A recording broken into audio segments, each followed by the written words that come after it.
Hi, it is Monday, July 25th.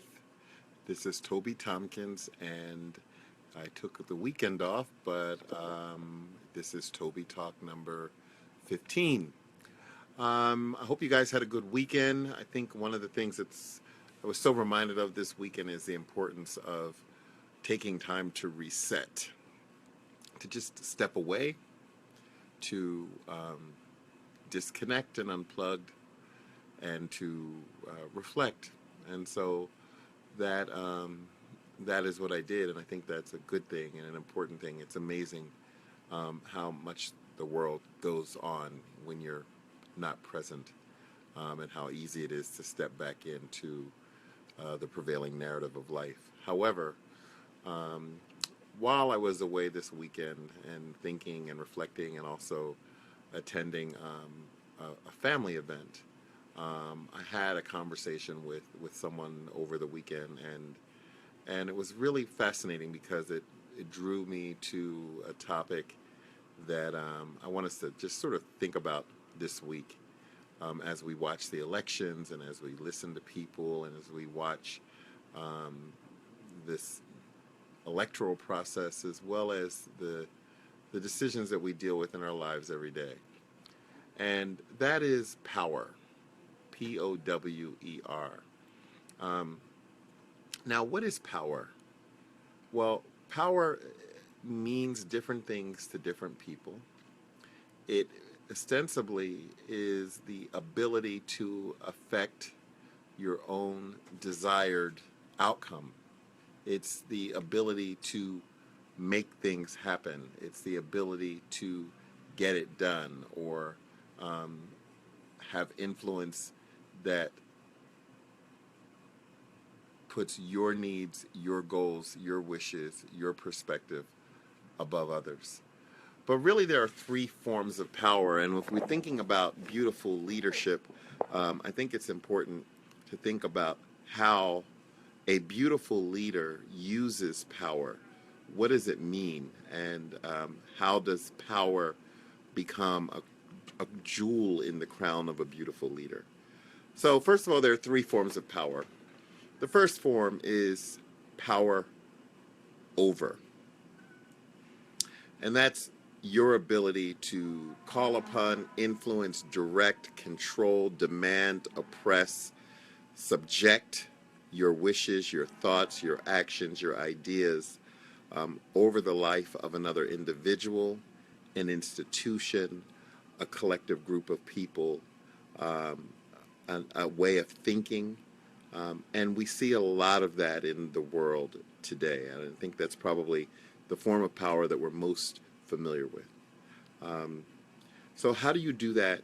How do you use that form of power beautifully? Can a beautiful leader actually lead beautifully when they are also seeking power over another person, anyone other than themselves?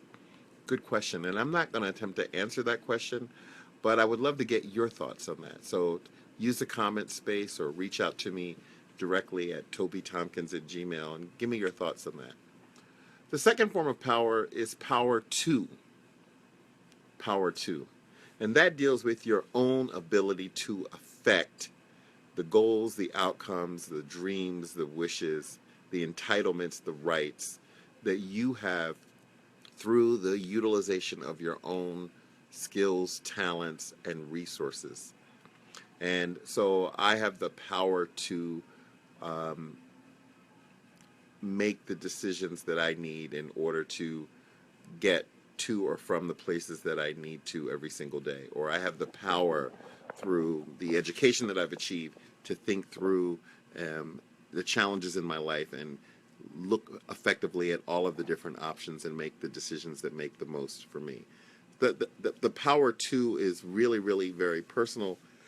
It's never the same for two people in the same situation, and it's often something that people struggle with because we often have hidden pools of power too that we've never tapped into because of our own sets of assumptions about ourselves and about the world.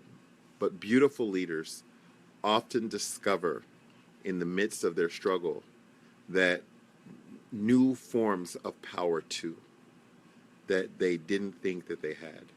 And that's the beauty of power, is that whether it's power over or the power to, when you're leading from the notion of an uncommon effort, of what are the things that I can do that people wouldn't expect me to do, when your intentions are clear and focused, when you're leading from a place of compassion, that's one of the most effective ways as a beautiful leader to have power over others. When you're leading from a place of humility and optimism, those are also particularly important tributaries toward realizing the power to affect the kinds of outcomes and impact that you want in your own life. And then finally, and what I think is probably the most difficult form of power is, and the one that I think is most evident in beautiful leaders, and I think about Mandela and King and Gandhi, and the one that also often gets confused by the first one. So sometimes the power over gets confused by the power with. And the power with is, what are the things that I can accomplish or make happen only through the collective impact and collaboration of other people. So beautiful leaders, remember, all leaders lead. There's nothing to lead if there's no one willing to follow. And so the power of with actually becomes the most important form of power in beautiful leadership, because without other people, without other ideas, without different ideas, the ability to lead beautifully, to lead effectively, to produce a greater social and humanitarian impact through the way that you lead diminishes. And so many leaders have power over, but don't really get commitment. Instead, they get obedience.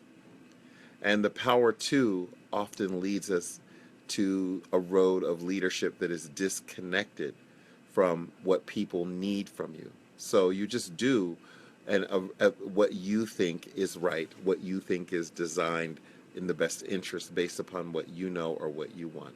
But you may not be actually reaching the impact that you want with the people that you profess to lead. But the power with is the one that puts the lived experience and the impact of the person who you're leading at the center of your leadership. Okay? That's the difference of the power with. And as we look at these elections, and as we listen to the conversations, and as we listen to the media, we have to ask ourselves, which of the leaders that are preparing to lead this country are actually leading with the largest cross-section of American citizens, leading with an understanding and a sensitivity and an engagement of the lived experiences and the voices of every American. So it's the power with that will help you identify the beautiful leadership that we need to move forward, and the beautiful leadership that you can use to make the impact that you want. So 3 forms of power, right? Power over, power to, and power with. And with that, I want you to think about, what are all the things that you can't get done as a leader, as a parent, as a husband, as a wife, as a spouse, as a neighbor, as a citizen? Flavia, I see you wrote every American. Absolutely. What is it that we can't do as Americans without every American? You know, as we think about immigration, as we think about building walls and locking people out, as we realize that this is a country that is becoming a very, very flat pyramid, where we will have the rich, robots, and the poor. And so when we get to those moments, because those are the directions that we're headed in, what is it that power will be able to do with you? Or what will you be able to do with other power, with your power? So give that some thought. It is really You know, my friend, oh, that's funny. Um, Someone said to me recently that John Lennon would not be John Lennon without Paul McCartney. And that was so powerful because we all need that with equation that lifts our leadership up, that keeps us on path, that keeps us on the straight and narrow. Um, it's not the leader who goes it alone. It's not the leader who sends out the directive and marches forward without checking on the troops. That's not the one you want to follow. It's the nurturing, it's the quality person who comes back and makes sure that we're all in this together. It's the ride or die leader that is the beautiful leader. Okay? So that's it. I'm going to wish you all a good night. Someplace in the world you're probably glued to the television watching conventions or watching HGTV or watching whatever you do. But tomorrow you're going to be called upon to be a leader in some way. And I want you to think about whether you're going to use your privilege to be a leader over somebody else because you have advantage in this world, or are you going to use your brute strength to affect your own, to do the things you want to do? Are you really going to take a moment and think about how do I lead with? How do I have power with the full engagement, the full inclusion of the people who are around me? Maybe it's in my work group, whatever. That's it. That's all I have for you today, you guys. Hope you had a good day. It's about 8 p.m. here in New York City. It's a thunderstorm. But I will talk to you tomorrow. So love you much. Have a great evening. Bye-bye.